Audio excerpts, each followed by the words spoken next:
30 previews en 30 jours. Yes, sir. Soit une preview par jour, évidemment. Oui, monsieur. Nos viewers de Matsup Matspé auront fait le calcul avant les autres. Exactement. Et donc, aujourd'hui, nous sommes à Détroit car nous aimons le basketball, mais aussi le... Ton indice. Hein? Mon indice? Ah oui, pardon. Ah mais excuse-moi. Oui, donc salade... Oh non, mais c'était facile. Salade et poulet. Salade César. Stephen Curry. Little César Palace Arena. Je sais pas comment elle s'appelle. Ah, la Little Caesar Arena. Little César Arena. Voilà. La salle des Detroit Pistons. Et ça s'écrit Caesar, comme une salade César. Quoi. Tout à fait. Bref. Comme l'empereur, pour ceux qui ont un peu plus de... Comme Jules. Voilà. Il n'est pas de Détroit. Comme la salade comme le fameux empereur. Il n'est pas de Détroit. Voilà. Tu serais content d'être associé à une salade, mais non voilà. Salade et poulet, Détroit. Obligé de parler de nos amis les Pistons, tout à fait. Dédicace à toute la Pistons Nation, que ce soit Wax ou tous les gens qui ont connu les VHS dans les années 80 et qui connaissaient kiffé, du coup. Le vrai basketball. Voilà, exactement. Vous inquiétez pas, Alex pourra faire les réflexions OK Boomer. Nous sommes dans les 30 previews en 30 jours. La série préférée de votre joueur préféré sur votre chaîne YouTube préférée. Chaque jour, une franchise qui est déblayée, analysée, décortiquée, expertisée avec un H. Nous avons fait les Spurs de San Antonio. Oh là là, ça veut dire que les Pistons vont être derniers de la conférence Est ? Let's see à la fin de la vidéo dans la rubrique pronostic. On verra comment ça va se passer exactement. Ce qui est sûr et certain, c'est qu'on va faire comme d'hab. Vous avez Léonce, Alex et Bibi, on va être là pour toute la vidéo, histoire de décortiquer les Pistons avant de faire les rubriques. Vous le savez, sur le site de Trash Talk, il y a plein d'articles pour parler des Detroit Pistons. Aujourd'hui, il y a aussi du jeu concours qui va tomber, des petits débats à droite à gauche, des vidéos dans tous les sens, ça va être formidable. Donc, simple curieux ou habitant du Michigan, n'hésitez pas à parcourir vous renseigner sur cette équipe qui, par bien des aspects, va nous intéresser cette saison, mine de rien. Ouh. Ouais. C'est même une équipe qui pourrait être proche de chez vous si vous êtes en France au mois de janvier. C'est vrai. Ça fait partie des choses dont on peut parler, parce qu'on en parlera dans le reste des sections, mais les Paris, Pistons, 22-23, Paris en janvier, tout à fait, sont attendus pour essayer de jouer au basket face aux Chicago Bulls. Ouais, voilà, c'est ça, exactement. C'est l'idée.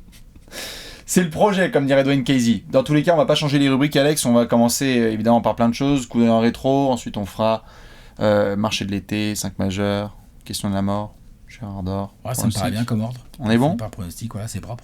Installez-vous peinard parce qu'on va devoir démarrer, t'es prêt ? Allez, on y va, on lance. Surtout à Détroit, dans le Michigan, où les voitures, c'est leur spécialité. Ça compte, c'est important. Exactement. Clignotant, on se gare, coup d'œil dans le... Rétroviseur, cette petite chose bien pratique qui vous permet, sans avoir à tourner la tête, de voir ce qui se passe derrière vous. Voilà, qu'est-ce que c'est que ce nuage de fumée Je là ? pense qu'un certain joueur, lors des JO de Tokyo, en aurait bien eu besoin. Comme ça, il aurait vu arriver Nico Batum. Salut Prepelic. Aucun rapport avec Détroit, ça c'est la gratuité franco-slovène. Voilà, ça c'est pour rigoler. C'est comme ça, histoire de dire... Mais c'est parce que moi, quand je pense rétroviseur, je me dis, tiens, c'est vrai que Prepelic, s'il en avait eu un, tu vois, tac, il aurait vu. Enfin bref. S'il habitait Détroit, c'est vrai que ce serait pas mal. Par contre, il y en a un autre, il a besoin d'aucun rétroviseur, c'est Isaiah Stewart, surtout lorsqu'il croise les Los Angeles Lakers. Moment mythique de la saison des Pistons. Isaiah Stewart qui veut soulever, pas les Lakers, mais Los Angeles. Ouais, et LeBron inclus. Tout à fait. Et Westbrook qui est comme ça. Ouais. C'est quand même une image formidable. Isaiah Stewart qui veut... Les mecs qui le retiennent, parce que le mec, c'est un bœuf. Ouais. Attention. Ouais. Et Isaiah Stewart, c'est un bœuf de base, mais alors un bœuf énervé... Il y a plusieurs joueurs accrochés aux hanches, il avance encore. Extraordinaire ce moment, avec un match dingue, Westbrook, AD, tous les gars qui sont chauds, les mecs qui retiennent Isaiah Stewart, c'était un des mots, parce qu'en plus Pistons Lakers, il y a un peu d'historique. Bon après, la saison dernière, ça pue un peu la merde, on peut pas se mentir, mais c'est vrai que c'est une image marquante.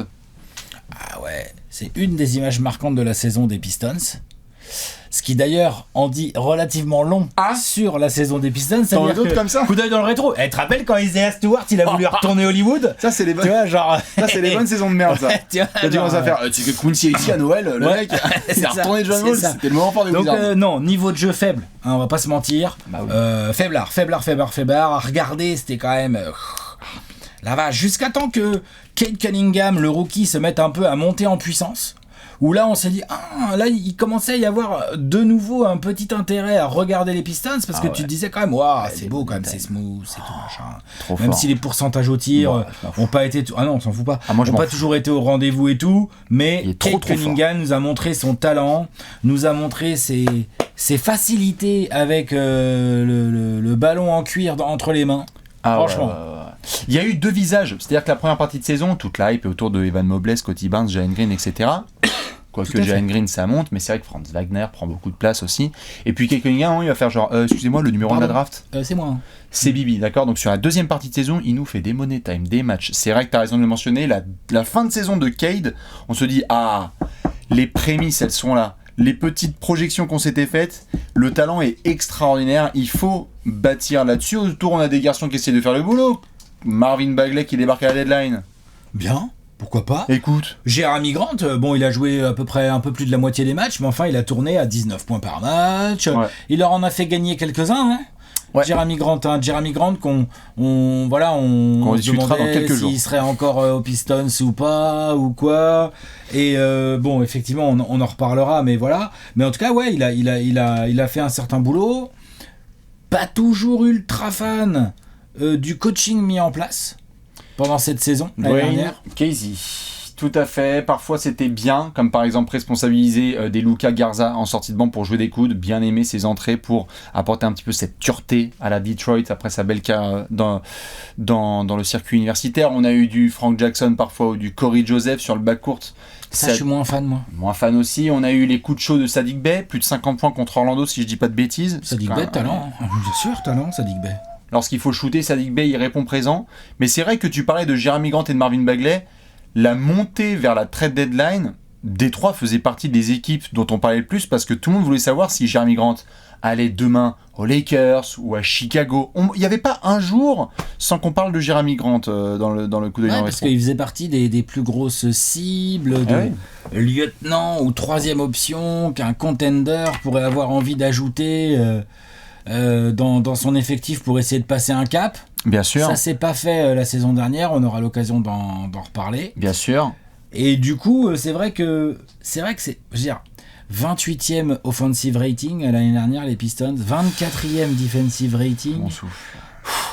C'était dur de regarder les Pistons l'année dernière. Franchement, c'était chaud. Au milieu de tout ça, certes, quelques minutes de Hamidou Diallo qui a essayé un petit peu de jouer des coudes. On a eu des séries de défaites. Je crois que c'est monté jusqu'à 14 défaites de suite avec les Pistons, ce qui est vraiment dur mentalement. Et Cocorico, c'est pour ça qu'on a mis le petit bandeau. Parmi les moments importants de cette saison, évidemment pour nous côté tricolore, c'est qu'il y a une bascule pour Killian Hayes où on s'est dit quel peut être son rôle. Et à partir du moment où il devient l'espèce de patron du banc des Pistons, ça va un peu mieux quand même. Ça va un peu mieux. Même si... ça reste tatillon. Le problème, c'est les pourcentages au tir. Enfin, l'un des problèmes pour l'instant de Killian Hayes en NBA. C'est-à-dire que t'es drafté dans le top 10, un 7ème, je crois, de la draft. T'as du vrai talent offensif. En tout cas, c'est pour ça qu'on te draft. Et là, dans ta saison donc de sophomore... tu shootes à 38% au tir, 26 à 3 points. Trop compliqué, parfois un manque de confiance. Ça va pas être possible. S'il veut avoir une place, même aux Pistons, il va falloir mieux shooter, je pense. Tout à fait. Après, ça lui a fait du bien. Je crois que c'est un match face au Thunder où il explose vraiment dans un duel avec Théo Malédon, où il met un match à 26 points, 7 rebonds, 7 passes, je sais plus les stats, mais il est capable tout à fait. Mais c'est vrai que ce switch de t'es un top 10 de draft, donc il te faut titulaire on va te donner la place en sortie de banc et tu vas avoir tes Kelly Olynyk et compagnie qui vont pouvoir t'aider sur certaines situations. Ça lui a mis un peu moins de pression et on a vu un visage qui était un peu plus prometteur quand même. Ouais. Il faut espérer que cette saison 2021-22 ne soit pour Killian Hayes que très vite là qu'on se dit c'était juste un petit marchepied pour une suite qui est bien meilleure. C'est ça, c'était les blessures de la saison rookie, un manque de rythme, une franchise en reconstruction totale. Donc on a attendu solide, on a attendu stable, mais c'est vrai que quand tu regardes le code en rétro, tu l'as dit, il y a les ratings qui sont terribles, il y a la fatigue même visuelle. Désolé les fans de Détroit, moi j'en ai, c'est des copains, mais c'était dur. En plus tu prenais des mixtapes, il y a KD qui en met 50, il y a tout le monde qui se permet. C'était vraiment à la limite, un des succès, c'est d'avoir réussi à faire une transition au niveau des commentateurs. Ils avaient leur commentateur blas là, depuis des décennies, et ils ont des nouveaux commentateurs pas mal. Mais quand tu commences à dire Isaiah Stewart à la baston et les commentateurs ils ont changé, c'est pas bon signe. Le coup dans le rétro il est pas top. C'est pas bon signe. C'est pas génial. Et pourtant il y a un GM qui se bouge. Troy Weaver. Il envoie, il a pas peur, il a pas peur de faire du trade. Et qu'est-ce qu'ils en pensent Allez. Vous l'avez vu cette transition, tu es prêt ? Bien sûr. Et on va regarder son travail justement dans le marché de l'été. Le gros tableau. The Big Tableau. Le gros tableau made by Léonce avec les arrivées, les prolongations et les départs. Alex. Quoi? Non. Moi, j'aime beaucoup la colonne arrivée. Enfin, le début. Jaden Ivey en 5. Ah bah alors attends, la draft. Ah, pardon. Bah, Merci Lennox. C'est une arrivée. Merci Lennox. C'est une arrivée. En 5, boum. Moi, j'ai hâte de voir Jaden Ivey. Et Jalen Duren, tout à fait. Jalen Duren, bien sûr, j'ai hâte aussi et tout, mais Jaden Ivey, après, est-ce qu'il a fait du cinéma ou il en a rajouté ou pas, je sais pas, mais en tout cas, l'autre, il a fait genre, je vais jouer pour Détroit, mais putain. Ah bah il était hyper ému. Direct, il a dit, mais moi, je vais mourir pour la ville, quoi. Ça a l'air d'être un peu plutôt ce genre. bon signe. Tout à fait. C'est vrai que l'arrivée de Jalen Ivey et Jalen Duren, ça a apporté énormément d'excitation. Après, si je me suis permis cette punchline, c'est parce que derrière, tu as eu un petit trade pour aller récupérer quand il y a eu du move autour des Kemba, etc. T'as récupéré Kevin Knox. Bon, est-ce que tu vas relancer Kevin Knox à Détroit? On verra. La réponse est non, je crois. Nerlens Noel dans l'affaire. C'est le meilleur joueur du trade. Alec Burks et Nerlens Noel, ce sont les deux meilleures pièces du trade, t'as raison, parce que Kemba Walker derrière, ça avait dit merci, non merci. Ouais. Mais quand on a parlé avec les Spurs, on en reparlera Alex. Nerlens Noel et Alec Burks, l'idée c'est quand même encore une fois de revisiter la trade deadline et de voir qui peuvent les récupérer. Ah ça, on est bien d'accord. Après, s'il commence à me dire que c'est sur le long terme, qu'est-ce que tu veux que je te dise? C'est des pièces fondamentales de la reconstruction. Dans les prolongations, on a quand même un nom dont tu as parlé, dont on reparlera. Prolongation pour Marvin Bagley, qui avait fait une belle deuxième partie de saison avec les Pistons, puisqu'il a quitté Sacramento, et qui est l'enfer pour lui et son père. Pour Hamidou Diallo également, prolongation. Exactement. Et Frank Jackson. Non? Si. Confirmé. Vous laissez. On verra. Je sais plus. Il y a eu quelques départs. Oui, bah c'est ça, c'est surtout le Jeremy Grant dont on parle. Jeremy Grant, bon, ils ont Luka Garza, Carson Edwards, bon, Kemba il est reparti. Jeremy Grant, voilà, the départ attendu. Ouais. Il est parti à Détroit, n'importe quoi, à Portland. Donc c'est une vraie perte sportive, mais il y a un vrai truc de management derrière où de toute façon tu ne voulais pas t'appuyer sur lui. Ouais. Non, c'est bon, Frank Jackson, normalement, ils ont pas pris l'option, ils ont dit fuck Frank Jackson. Ah bon? J'ai compris qu'il était prolongé, moi. Ouais, je vous laisse le confirmer, peut-être. Non, bah alors, il n'y a pas de Frank Jackson dans l'effectif. Allez, ça dégage. Et donc, oui, tu parlais de notre ami Jeremy Grant. Oui. Donc, ça, comme on en a parlé dans le coup d'œil dans le rétro, ça faisait un petit moment que ça traînait. Jeremy Grant, on se demandait qu'est-ce qu'ils vont en faire, à qui ils vont réussir à le trader. Les volontés étaient réelles, il y avait des équipes intéressées, ça finit à Portland. Bon. Voilà. Écoute. Il fallait s'en séparer de toute façon. C'était à la deadline ou c'était là. Donc t'as pris le meilleur deal possible et puis tu vas essayer de te débrouiller avec ça. Ouais. C'est du travail de Troy Weaver. Je pense que les fans des Pistons peuvent affirmer que là, en sortie d'été, tu as fait le travail nécessaire pour être en meilleure position quand même que la saison précédente. Alors je sais que ça peut être facile pour beaucoup de gens, mais quand même. C'est-à-dire que Troy Weaver, là, il a dit ok, à la draft, je vais essayer de maximiser mes possibilités. Il l'a fait. Ouais. Et s'il faut libérer de la place, au revoir le contrat de Jeremy Grant, au revoir le contrat de certains, ne pas trop dépenser son argent, faire des petites prolongations, Diallo, Bagley, etc. et donner aux jeunes la possibilité de s'exprimer, c'est correct. On va dire c'est correct, c'est bien. Je sais pas ce que t'en penses. Non, moi j'aime bien. J'ai juste siffloté parce qu'on se fait chier. Je pense que c'est un bon été. Je pense qu'on se fait un peu chier, ça manque vraiment d'action. Je pense qu'ils ont eu de la chance de pouvoir prendre Jaden Ivey en 5. Voilà. C'est surtout ça le gros coup quelque part de l'été. Ouais. Côté Pistons. Après on va voir sur le terrain si ça va porter ses fruits. Ouais. À voir comment Dwayne Casey il va nous mettre tout ça sur le terrain. Parce que le vrai risque il est là.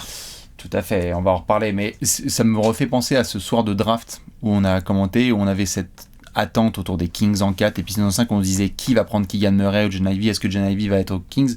C'est peut-être quelque chose qu'on va encore revisiter dans les mois, dans les années à venir, parce que Murray, on en parlera dans la preview des Kings, a un bout de talent à développer, mais Jaden Ivey, tu sens qu'il y a un bout de hype à Détroit parce que, Alex, là, clairement, le choix, et on va en parler dans la section suivante, c'est que bah t'as ta doublette, quoi. Ouais. T'as Kate Cunningham et Jaden Ivey, let's go. Ouais. Let's go. Ouais, phénomène, pas les mêmes genres, enfin... Non, c'est un été...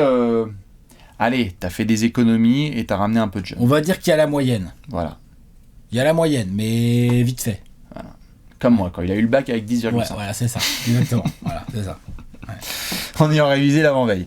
Est-ce qu'on se pencherait pas justement dans un autre bureau? Si, on va aller voir chez Dwayne Casey. Ouais. C'est mal rangé, tu vas voir. Par contre, Il y a encore son nom sur la porte? Ouais. Eh bien justement, on va vérifier ça tout de suite dans le 5 majeur.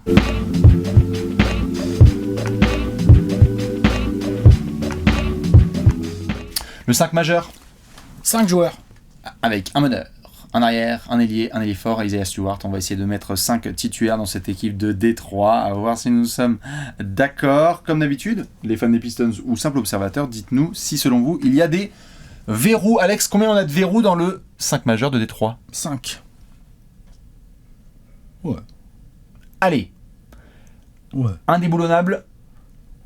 Bah, la paire d'arrière, Ivy, Cade Cunningham, lequel est plus ou moins 1, lequel est plus ou moins 2, ce sont tous les deux un peu des combos pour moi. Je suis d'accord. On verra comment il les bricole, mais pour moi il n'y a pas de discussion, ils doivent être tous les deux, ça doit être le back court. Je suis d'accord.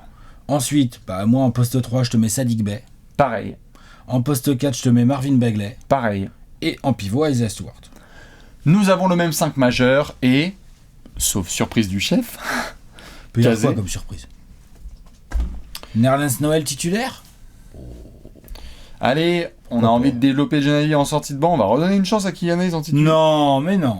Non, dis pas de bêtises comme Bah, ça, c'est je pas dis bien. pas des non, bêtises. non. Et les Hamidou Diallo, les Kevin Knox, je les vois pas du tout bouffer des places de titulaire. Pardon, je crois que tu avais dit Kevin Knox titulaire. T'es con, je suis en train de boire. Putain, faites gaffe. Alec Burks, bon bah non. Oh putain. Et il y a Magruder, et voilà, et non. Et Jalen Duren, il a beaucoup de potentiel, mais clairement, il y a quand même Isaiah Stewart et Nerlens Noël sur son poste, donc il va devoir attendre. Sa bataille. Il va devoir attendre. Donc toi, pour moi, le 5 majeur est assez évident et logique. Ah, la violence. C'est pas forcément rassurant quant à l'effectif des Pistons, attention, hein, c'est-à-dire que ce 5 majeur, il y a des choses à faire avec. Il y a du talent sur le bas court, Il y a du shoot. il y a du shoot, Saddiq Bey, ça bombarde. Saddiq Bey, ça bombarde, Marvin Bagley, c'est un intérieur qui est capable de scorer. Et Cade et Ivy, ils sont capables de scorer, hein. Ça, il y a pas de souci. C'est juste de voir comment ça va s'articuler ensemble, tout ça. Ouais. Qui fait quoi, Parce qu'il y a des doublettes intéressantes. et voir aussi comment ça défend. C'est ça. Il y a des doublettes intéressantes parce que si tu dis Cade Cunningham et Marvin Bagley sur pick and roll, Ouais. pas mal avec un Saddiq Bey dans un corner. Jalen Ivy, pour sanctionner à 3 points pour le moment, a confirmé. Ouais, puis Jalen Ivy, il va apporter Cade et smooth. Cade et dans, c'est pour ça que c'est dans pas la les mêmes. vision, la technique. Ivy, lui, il va être dans le... Ah bah, il y a un gros entre moi et le panier, mais j'en ai rien à faire, en fait, moi. Ah là, oui, très clairement. En termes de vitesse, on est entre John Wall et Kyle Vitesse, Anderson. puissance. On n'est pas du tout sur les mêmes. Vitesse, puissance, méchanceté. Ouais. Ivy, il va être dans un autre registre.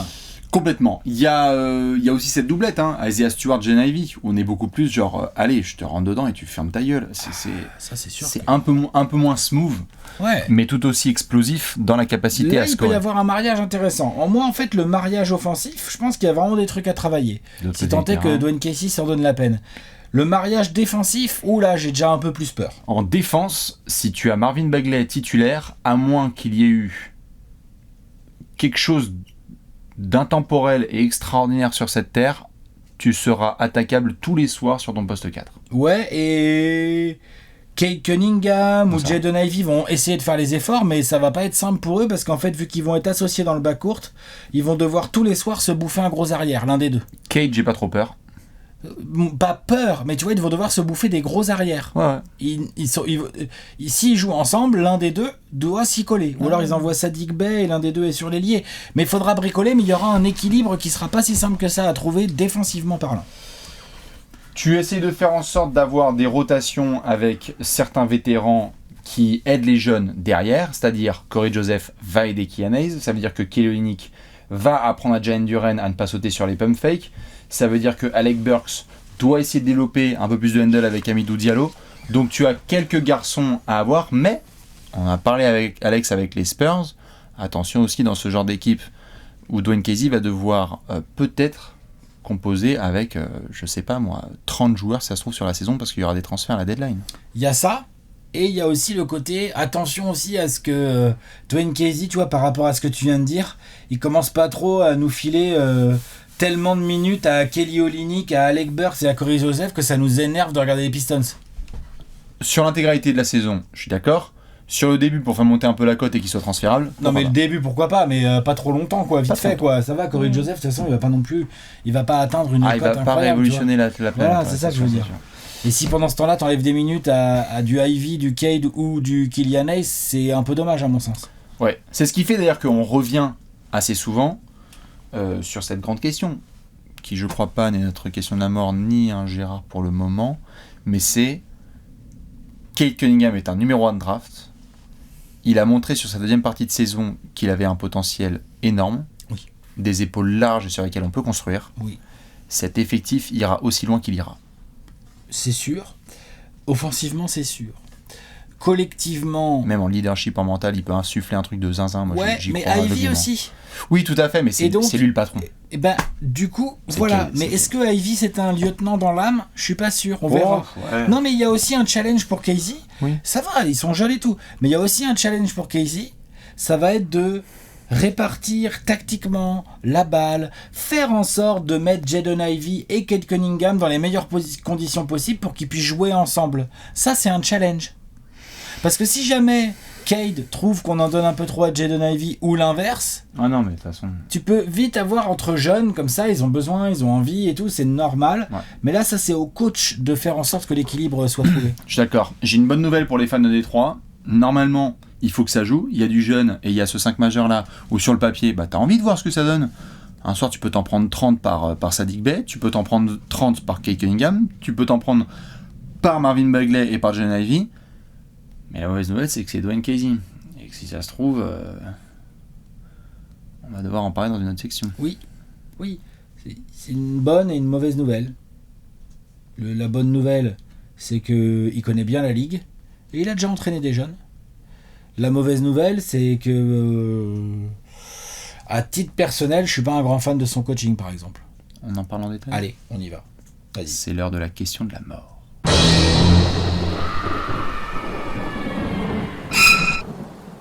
La question de la mort.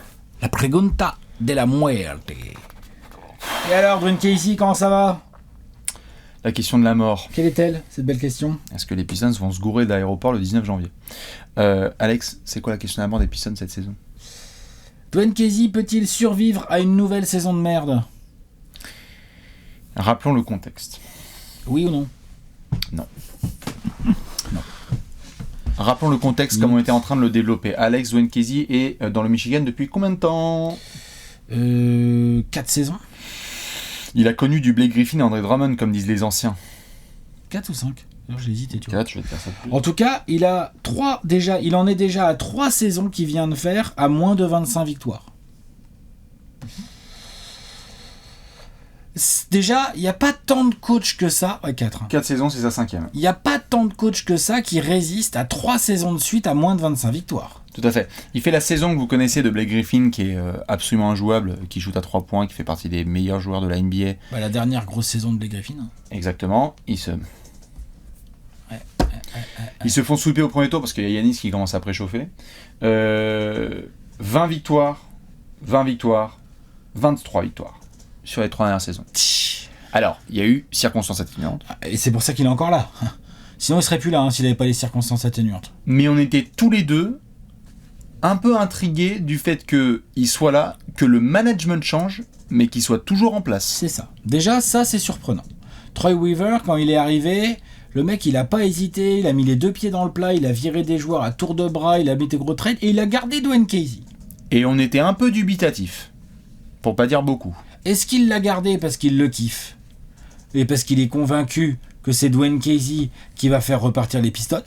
Alors, il y a de ça. Ou est-ce qu'il l'a gardé parce que pour l'instant, il sait pas trop qui mettre à la place, il a pas tellement forcément de meilleures options? Il y a de ça aussi. Il y a des jeunes qui ont fait des témoignages très Dwayne Casey, TMTC, Ouais. parce que vraiment ça mais nous je aide. pense qu'il doit... Demande Non, non. Les fans des Raptors, avant de se faire le bronter pendant des années, ils étaient très contents d'avoir DeRozan qui se développait avec Lowry sous la houlette de Dwayne Casey. Tout à fait. Et donc peut-être que côté Pistons, c'est ça aussi qu'ils veulent faire, et que les joueurs sont acquis à la cause de leur coach, et que du coup, à côté du management de Détroit, tu fais bon, de toute façon pour l'instant, ok, on gagne pas de match, mais de toute façon c'était pas l'objectif.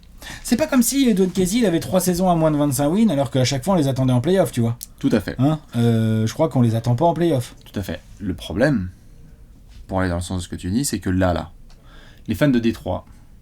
Je vais poser une question, ça va peut-être te faire grincer, j'ai besoin de ta réponse. Vas-y. Là, on les fait très très tôt, là, dans les temps de preview. On va voir où est-ce qu'on le fout dans ton tableau final et dans le mien. Ouais. Il y a des fans des Knicks qui s'attendent à être devant les Pistons. Il y a des fans des Knicks qui s'attendent à être devant. Ouais, quand même. Il y a des fans d'Indiana qui s'imaginent être devant les Pistons. Ouais. Il y a des fans d'Orlando qui se disent putain, tu sais qu'on pourrait être devant les Pistons. Il y a des fans de Washington ou d'autres, pour ne pas citer d'autres franchises, qui se disent ça va.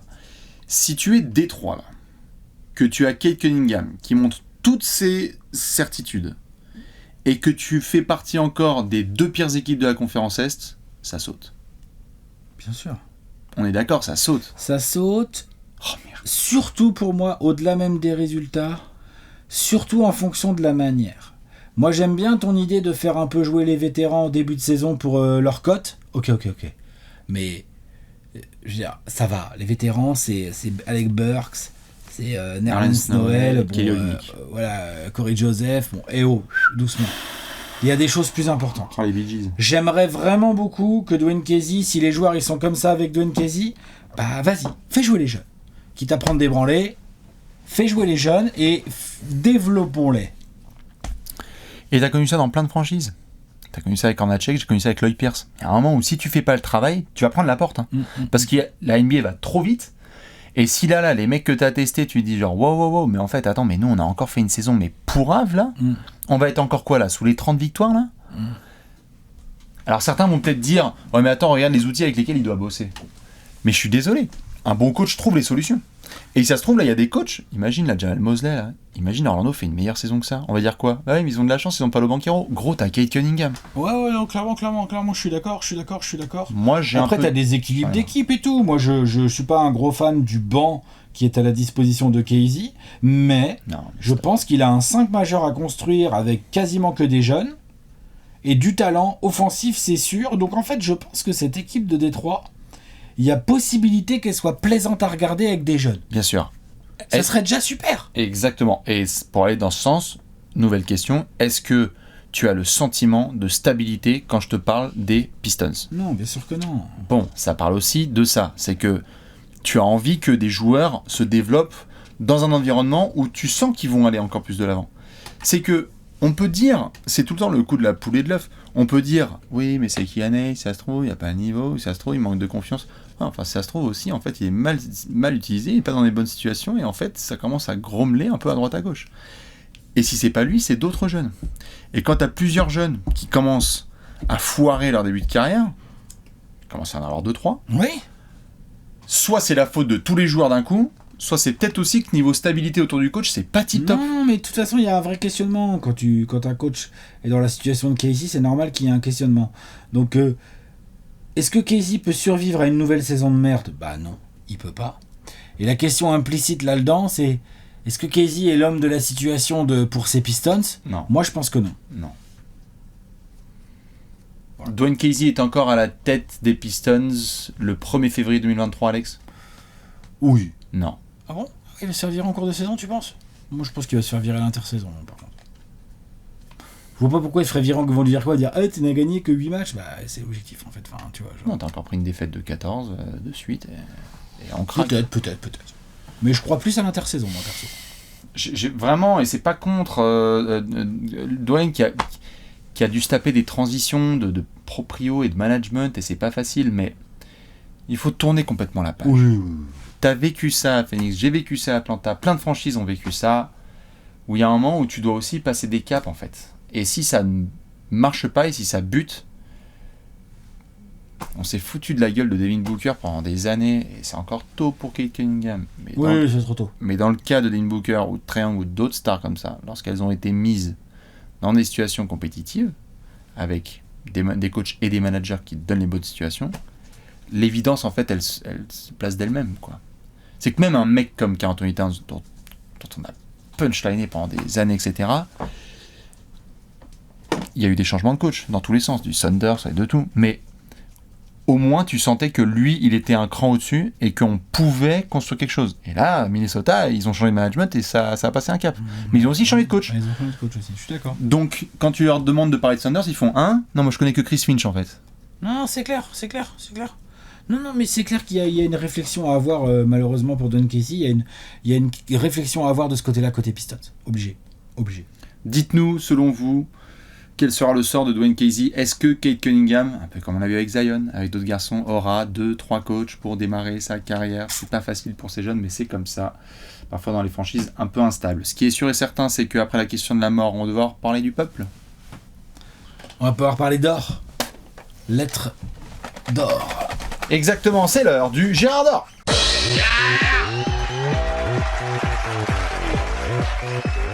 Le Gérard d'or, le Gérard d'or. Le semi-Gérard d'or. Alex, Hop. backflip. Hop, c'est propre, c'est maîtrisé, mais j'en ai ras le bol de cette affaire-là. Je le répare, vas-y, raconte le Gérard d'or aux gens. Opération en cours avec Georges Clooney, que se passe-t-il? Léonce à la prod qui balance du scotch et Alex qui essaie de rafistoler tout ça. C'est le Gérard d'or, qui est le joueur un peu blessé mais qu'on aime bien regarder. Vous êtes tous les soirs sur vos antennes et vous vous dites tiens, je vais cliquer sur les Pistons, mais pourquoi? Pour quelle raison? Dans quelle étagère? Ikea, bien évidemment. Dans quelle étagère? Magnifique jeu de mots. Et bien pendant que Alex rafistole, je vais pouvoir vous rappeler évidemment que chez les Pistons, il y a plein de jeunes qui vont nous faire cliquer. Est-ce qu'il sera français ou américain? On va pouvoir se faire la section. Allez, il sera prêt pour la prochaine. On est il bon? sera nickel pour la prochaine. Je dis pas quelle équipe c'est évidemment, mais Ouais. voilà. Très content pour les Blazers. Ouais. Les fans de Portland en PLS. Alex, qui sera cette saison ton Gérard d'or? Monsieur Marvin Bagley III. C'est vrai qu'il est 3e. Eh oui. Son papa est quelqu'un de charmant. Tout à fait. Visiblement, d'après les fans des Kings. Marvin Bagley III, tradé à la deadline l'année dernière, est arrivé à Détroit et nous a montré des choses. On savait que Marvin... numéro 2 de draft. On savait que Marvin Bagley, il avait des qualités athlétiques et des qualités techniques en attaque qui pouvaient tout à fait lui permettre d'exister face à n'importe quel type de défense NBA. C'est vrai. Ça, il peut. Il est grand, il est mobile, il a un vrai toucher avec sa papate gauche, il peut shooter dans le périmètre un peu, il peut poser un petit dribble, et une fois qu'il en a posé un, s'il est lancé, ça finit vite dans le cercle, c'est en fait, dur, cette affaire. Réception sur alley-oop et tout. C'est vrai, il monte haut, il se place bien, il a plutôt des bons instants. Alors c'est vrai qu'en défense, par contre, il y a des sushis, comme on dit. Marvin Bagley, le feu. Donc, la vraie question, c'est pourquoi je le prends Gérard d'or? Parce que je me dis, est-ce qu'il a ce qu'il faut ou pas? Dans ce sens où, dans cette équipe des Pistons, où il y a une ligne arrière très intéressante, très costaud, mais créatrice, qui va scorer, mais qui va donner des ballons aux autres, qui va jouer pour les autres, qui va créer des opportunités pour les autres joueurs. Je parle de Jaden Ivey, de Cade Cunningham ou de Killian Hayes. Ça joue pour les autres. T'as Saddiq Bey, lui il croque, il score, mais on a besoin dans l'aile. Du coup, est-ce que Marvin Bagley il a ce qu'il faut pour, en recevant les caviars de Cunningham, de Ivy, de Killian Hayes, est-ce qu'il a ce qu'il faut pour mettre 15, 16, 17 points tous les soirs? Techniquement oui. Est-ce qu'il a ce qu'il faut dans la tête? Ça on verra. Mais s'il commence à scorer comme ça, moi je crois beaucoup en sa capacité à gratter du rebond. 7, 8, 9, 10 par match. Est-ce que Marvin Bagley, dans cet effectif des Pistons, où il va avoir des minutes, quoi, je veux dire, son concurrent, c'est quoi? C'est Livers? C'est compliqué. C'est Olynyk? Ça, c'est concurrent, tu vois. Il a les moyens de vraiment prendre des minutes. Est-ce que c'est un 16-10, Marvin Bagley? Un 18-10, soyons fous. Non mais, tu vois? Les fans des Kings en PLS. Là. Pour moi, il a pas le choix. Mais non. Il est numéro 2 de draft. Enfin, il a pas le choix. Il a quasiment rien fait depuis qu'il est en NBA. Ah oui, ça c'est sûr. Là, il faut qu'à un moment donné, il nous montre qu'il est capable. Sinon, il a été prolongé, mais il n'a pas non plus un contrat délirant. Il va être tradé contre 3 Twix, il va rien comprendre. Et les punchlines sur la draft 2018 vont encore continuer. DeAndre Ayton, Luka Doncic, Trae Young, Shai Gilgeous-Alexander, Michael Porter Jr., Miles Bridges, Colin Sexton, ça suffit quoi. Jaren Jackson Jr. Ah oui, non. C'est une violence inouïe, Marvin Bagley. Faut faire très gaffe. Au moins, là, il y a eu de l'espoir, il y a eu de l'optimisme. Donc focus, rigueur, si possible, un poil de défense, mais au moins du focus et de la rigueur pour exploiter le potentiel offensif. Je suis bien d'accord. Voilà. Je t'emprunte le Gérard. Je continuerai de le réparer plus tard. Le Gérard à moitié d'or. Là déjà ça va mieux déjà. Ouais, c'est vrai que c'est pas mal là, le petit truc que t'as fait. Ouais, ça tient bien ça. Ah, déjà ça va mieux là. C'est bien. Bon, je vais pas vous mentir, Cade Cunningham et Jaden Ivey vont me faire cliquer sur les Pistons, mais Mon attention sera toute particulière sur Monsieur Killian Hayes cette saison. Pourquoi ? Parce que il y a deux écoles un peu avec Killian Hayes. Il y a les écoles de non, attends, je regarde tous les soirs et donc tu sais que défensivement et dans la stabilité, dans la création de système, etc., c'est très bien.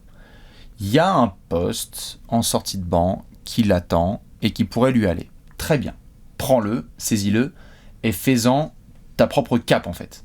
Peut-être qu'on va laisser de côté cette histoire de top 10 de draft titulaire où le mec pourrait être à Mike Conley, 17 points et 8 passes de moyenne dans une franchise qui gagne 50 matchs. Peut-être qu'on va rebaisser un petit peu nos attentes et pourquoi pas. Par contre, c'est pas parce que tu n'es pas sur ce registre-là que tu peux pas faire ce que beaucoup de joueurs respectent et qui est trouver sa place en NBA et faire une longue carrière. C'est ça. Demandez à TJ McConnell comment ça se passe. On peut se foutre de la gueule de plein de meneurs. Il y en a un, il a trouvé son registre, il va pas être titulaire. Mais par contre, il va faire une carrière de 10, 12, 15 ans peut-être en NBA. Parce qu'il connaît son rôle. Ça va être un pur backup. Tyus Jones, qu'on a vu du côté de Memphis, ne sera pas titulaire. Monte Morris, peut-être par exemple à Washington. Mais ces gars-là, ils ont trouvé leur job. Et dans ce job-là, de meneur backup solide, c'est fondamental dans plein d'équipes NBA. Bien sûr, Dans plein d'équipes NBA, il faut que tu aies un Kylian backup. peut être un peu un combo garde, hein. Il peut être derrière le 1 ou le 2. Il peut toujours aussi bien défendre, tout à fait, sur le 1 ou le 2. Il peut shooter comme il peut aussi driver et créer. Et donc en fait, il y a deux voies. Soit tu as la voie historique, récent, pas top. Un Français qui au bout de 3 ans à Détroit disparaît des radars, ça commence par Sekou, ça finit par Doumbouya. Attention. C'est pas ouf, ouais. Killian Hayes, drafté beaucoup plus haut, avec beaucoup de talent et un peu plus la tête sur l'épaule, on en pense ce qu'on veut, mais le fait est qu'il peut avoir une voie. Soit il finit dans les abysses là, des Pistons et on se dit putain, attends, non mais même en backup des Pistons à 30 victoires, on va en faire les pronostics, il n'y arrive pas, ou bien il a trouvé sa place. C'est possible, ouais, faut qu'il trouve sa place. On a parlé de Dwayne Casey, on a parlé de Killian Hayes, on a parlé de blessures, on a parlé d'excuses. Moi j'aimerais qu'il y ait de moins en moins d'excuses et que là, s'il y a un spot, on y va.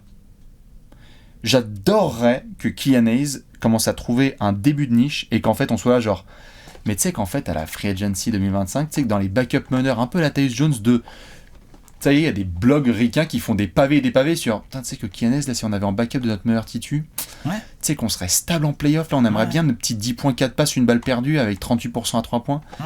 Ce sont des carrières NBA. Les Batum, etc., ils en parlent. C'est des gars, t'es pas obligé d'être multiple All-Star pour faire une grande carrière NBA, quoi. Ça réussit, tu vois, tu viens de parler de ces pourcentages, sa réussite au tir va beaucoup jouer là-dedans. Exactement. Là, faut être propre. Ouais. Faut mental, faut être propre. Si tu sors du banc, faut que les tirs y rentrent quand t'es sur le terrain. C'est ça. Et donc, ça va aussi tester son mental parce que tu étais top 10 de draft, titulaire, pas de problème. Là, la direction elle a été claire. Kate Cunningham l'année dernière, Jalen Ivey aujourd'hui. Tu n'es pas titulaire. Bah non. Tu n'es pas titulaire. Le message, il est en gros en gras. Ah bah là. Mais donc, est-ce que tu acceptes ce rôle ou est-ce que tu rechignes et tu dis non, je suis titulaire ailleurs. Ouais. Killian Hayes, Marvin Bagley, dites-nous évidemment qui vont être vos Gérards sur la saison des Pistons à venir. Mais je crois, mon cher Alex, qu'on va devoir se pencher tout de suite sur la section la plus importante. Le pronostico. C'est tout de suite, c'est maintenant. C'est l'heure du pronostic.